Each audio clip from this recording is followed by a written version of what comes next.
வாழை மீன் ஸ்வீட் குழம்பு பண்ணலாம். அதுக்கு எப்படி பண்ணலான்னு பார்க்கலாம்.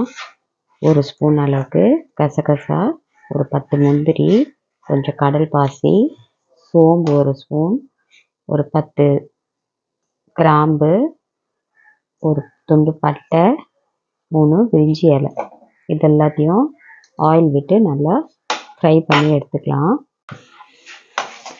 ஸ்லோ ஃப்ளேமில் ஃப்ரை பண்ணி எடுத்துக்கலாம்.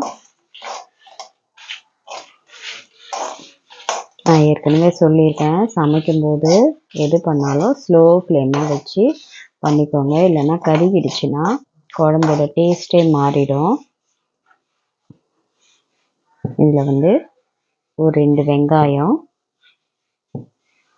ஒரு 2 தக்காளி பெரிய சைஸில், கருவேப்பிலை, ஒரு 3 பச்சை மிளகாய் எடுத்திருக்கேன்.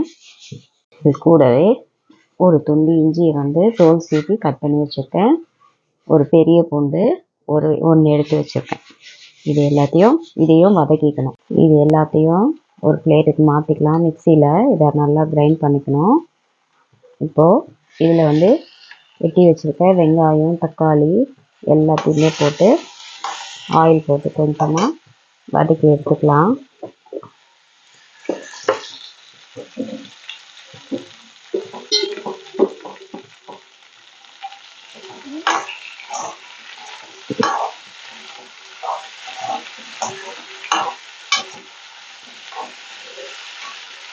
இது 4 கட்டு தேங்காவும் 2 ஸ்பூன் உடச்ச கடலையும் போட்டு நல்லா மைய அரைச்சி வச்சுருக்கேன். இதை ஒரு பாத்திரத்தில் எடுத்துக்கலாம்.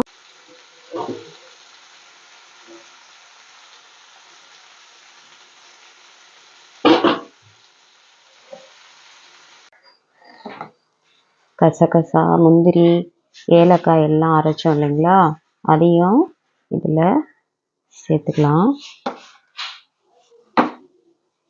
வதக்கி வச்ச வெங்காயம் தக்காளியும் அரைச்சிக்கலாம். இதை மட்டும் கொஞ்சம் குறைப்பாக அரைச்சிக்கலாம்.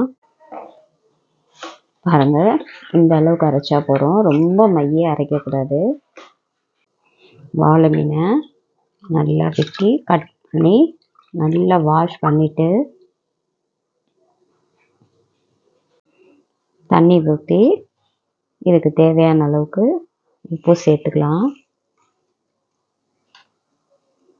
மிளகாத்தூள் நாங்கள் வீட்டில் அரைச்ச மிளகாத்தூள் தான். இது கொஞ்சமாக சேர்த்துக்கலாம், நிறைய சேர்க்கக்கூடாது. ஏன்னா இதை ஸ்வீட் பண்ண போகிறோம், அதனால் கொஞ்சமாக சேர்த்துக்கலாம். இதை அப்படியே வேக வச்சுக்கலாம்.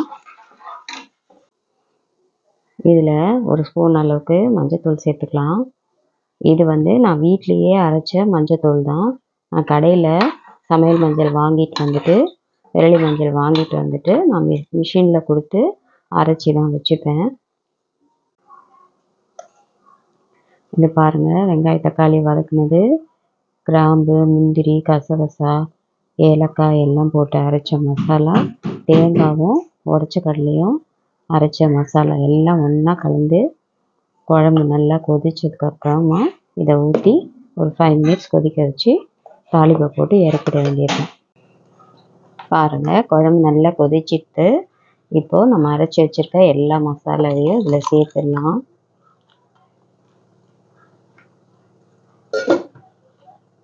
சேர்த்து நல்லா கிளறி விட்டு ஒரு 5 மினிட்ஸ் கொதிக்கட்டும். அவ்வளோதான், சூப்பராக குழம்பு ரெடி ஆயிடுச்சு. இது மாதிரி நீங்களும் ஒரு வாட்டி ட்ரை பண்ணி பார்த்துட்டு எப்படி இருக்குன்னு கமெண்ட்டில் சொல்லுங்கள். எங்கள் சேனலை சப்ஸ்கிரைப் பண்ணுங்கள்.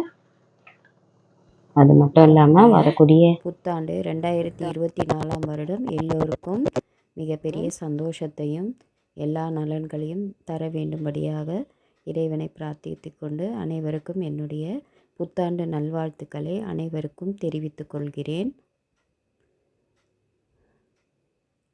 பாருங்கள், குழம்பு ரெடி ஆயிடுச்சு.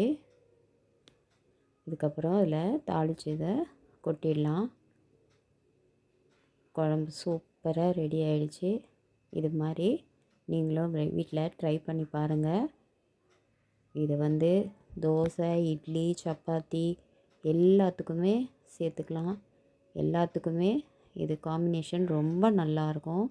டேஸ்ட்டும் ரொம்ப சூப்பராக இருக்கும். இது மாதிரி பாருங்கள். அது பாருங்கள் ரெடி ஆகிடுச்சு. குழம்பு நல்லா கொதித்து வந்துருச்சு. அவ்வளோதான்.